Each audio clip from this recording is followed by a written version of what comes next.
esse é sem dúvida o meu episódio favorito até agora.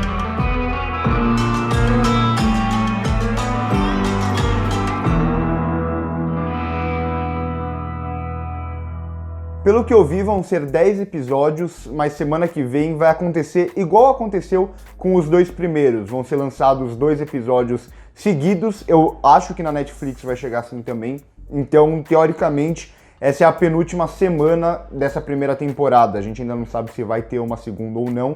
E semana que vem a gente terá os 2 últimos episódios juntos e eu farei um vídeo só para falar sobre essa finalização na semana que vem. Quando eu digo que esse é o meu episódio favorito da série até agora, não é só porque, finalmente começou a revolução e tal. Também por isso, é claro, mas é principalmente porque esse é, de longe, o episódio melhor dirigido de toda a série até agora. Desde o primeiro plano até o último plano.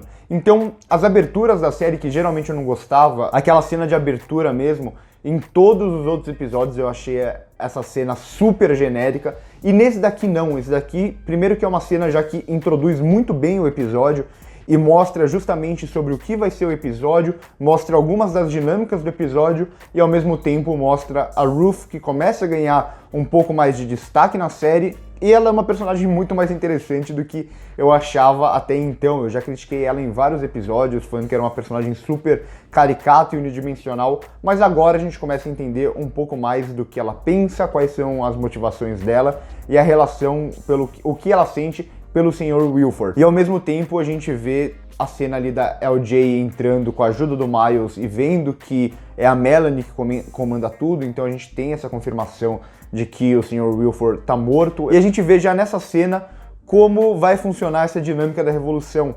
Como, sem perceber, os Folger, a Ruth, eles tirando a Melanie do poder, eles vão acabar ajudando a revolução a funcionar. E isso é muito satisfatório quando você vê que o roteiro ele realmente constrói toda uma articulação que uma coisa vai desencadear na outra. E eles fazem isso muito bem desde a primeira cena nesse episódio. Então tudo que vai acontecendo já tinha alguma pista ali que sugeria para que isso pudesse ocorrer.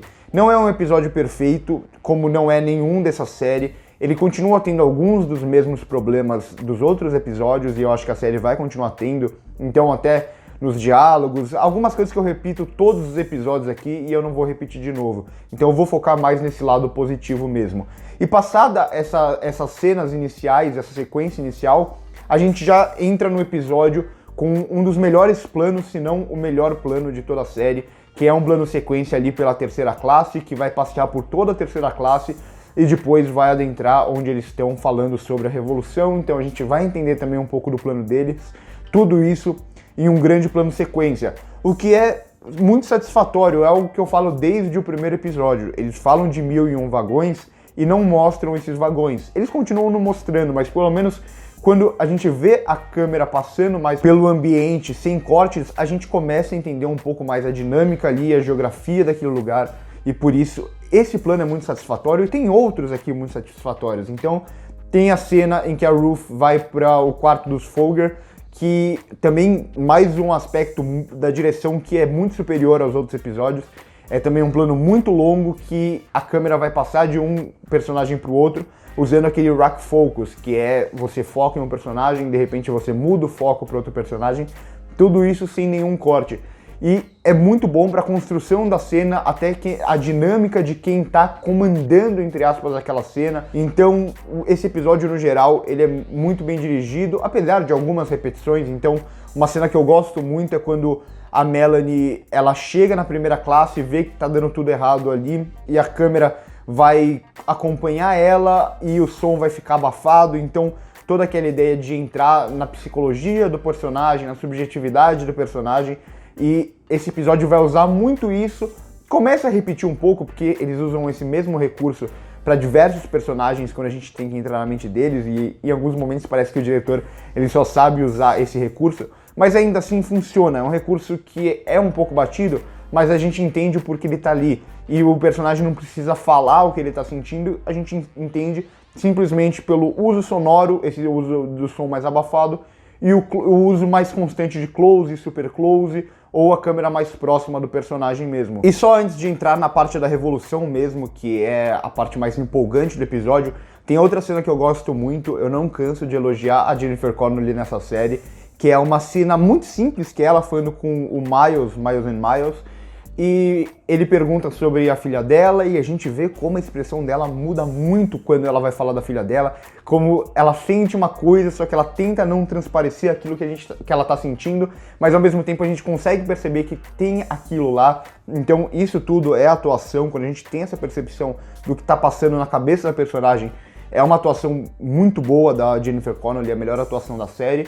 E depois, quando o Miles fala que os pais dele não entraram no trem, só que ele tem a mãe do fundo, que é a Josie, e aí imediatamente a câmera vai pra Melanie e a gente vê também a reação dela quando ele cita a Josie que ela tinha acabado de matar no episódio anterior. Uma atuação fantástica da Jennifer Connelly, acho que eu vou ter que falar isso todos os episódios. Entrando na questão da revolução, algumas coisas eu gosto muito, outras nem tanto. Repetindo mais uma vez a questão dos 1001 vagões, aqui fica mais claro isso. Eles estão lá no fundo, eles estão no último vagão, e eles chegam lá na frente, eles chegam lá na terceira classe, com uma velocidade muito rápida, e eles encontram personagens que também já estão na primeira classe e já chegam onde eles estão, então tudo isso acontece de uma forma muito rápida. Seria melhor a série não falar nos 1001 vagões, seria melhor a série desde o começo falar em menos vagões, porque a gente sente aqui que o trem não tem nem acho que 50 vagões. É tudo muito próximo uma coisa da outra, a gente não consegue ter um contexto geral de toda essa geografia do local. E nem as elipses que vocês podem pensar, mas tem uma passagem de tempo aqui e ali, nem isso faria sentido aqui. O que está acontecendo em um lugar está acontecendo simultaneamente em outro aqui nesse episódio, e eles avançam o trem inteiro enquanto lá na primeira classe não aconteceu praticamente nada. Então eles não conseguiram estabelecer a série inteira. Isso até dá para entender por causa do orçamento, eles não conseguiriam fazer algo no estilo cinema de você ver todos os vagões e tal. Então é bem reduzido, a gente vê que eles têm poucos cenários, eles exploram só esses poucos cenários, mas ainda assim, o fato deles repetirem o tempo inteiro que são 1001 vagões e a nossa percepção ser completamente diferente assistindo a série, a gente sabe que são no máximo uns 40 ou 50 vagões. Isso pra mim incomoda um pouco. Só que por outro lado eu gosto da ousadia deles de apostar nesse lado mais violento, nesse lado mais visceral. Ainda que o sangue aqui seja aquele sangue bem tarantinesco, aquele sangue falso, entre aspas, mais exagerado, mais gráfico. Mas eu gosto disso porque isso conversa muito com o tom que a série tem durante todos os seus episódios. E o que eu sempre digo, não precisa parecer real, precisa só funcionar dentro daquele universo. E tudo isso que acontece na batalha funciona dentro desse universo. Até o Layton fazendo aquele discurso no fundo, apesar de eu não gostar muito do Layton, eu vi que muita gente não gosta, já falei isso no episódio passado também. É um personagem muito unidimensional, mas ainda assim, ele fazendo o discurso lá no fundo, que é algo bem genérico que a gente vê em todos os filmes de batalha, e é um discurso bem genérico mesmo, o texto dele, mas ainda assim funciona dentro dessa lógica da série, dentro dessa lógica do próprio episódio, que tem esse lado mais exagerado, esse lado até um pouco mais ridículo, a gente vê isso na própria batalha, alguns acontecimentos, as expressões dos personagens, mas tudo isso funciona dentro desse universo. E a batalha em si funciona muito bem também, como eu disse, esse lado do sangue, esse lado dos personagens sendo quase como animais, porque o pessoal do fundo principalmente foi deixado lá por anos e anos para viver como animais mesmo lá no fundo. Então esse sangue que eu tô batendo aqui na tecla parece, nossa, por que ele quer tanto sangue? Porque eles estão lá no fundo presos há muito tempo e é quase como a libertação deles, então é todo o ódio, a raiva que eles acumularam por anos, eles tiveram até que praticar canibalismo, então esse sangue é necessário para demonstrar toda essa explosão de liberdade, tudo que eles vão fazer pela liberdade deles. Então eu gosto muito que a série, ela aposta nesse lado mais sangrento, e o que eles fazem aqui, bem que é algo que todos os filmes fazem, seja um filme que tenha batalha ou não, um filme de ação de qualquer gênero, é justamente eles ficarem intercalando o objetivo, parece que vai ser alcançado, depois parece que não vai ser alcançado. Então esse equilíbrio é muito necessário, porque se for muito para um lado ou muito para o outro, a gente acaba perdendo o interesse. Se tudo fica muito fácil para o pessoal da Revolução, a gente para de se importar um pouco com os personagens. mas também se fica muito pro lado de que parece que eles não vão conseguir, a gente também perde muita esperança e é capaz que a gente se desligue um pouco desse personagem. E eu falei bastante da direção desse episódio, a direção da batalha também é muito boa em algumas cenas, aquela cena que vai acontecer ali naquele lugar que é meio que uma boate, uma balada.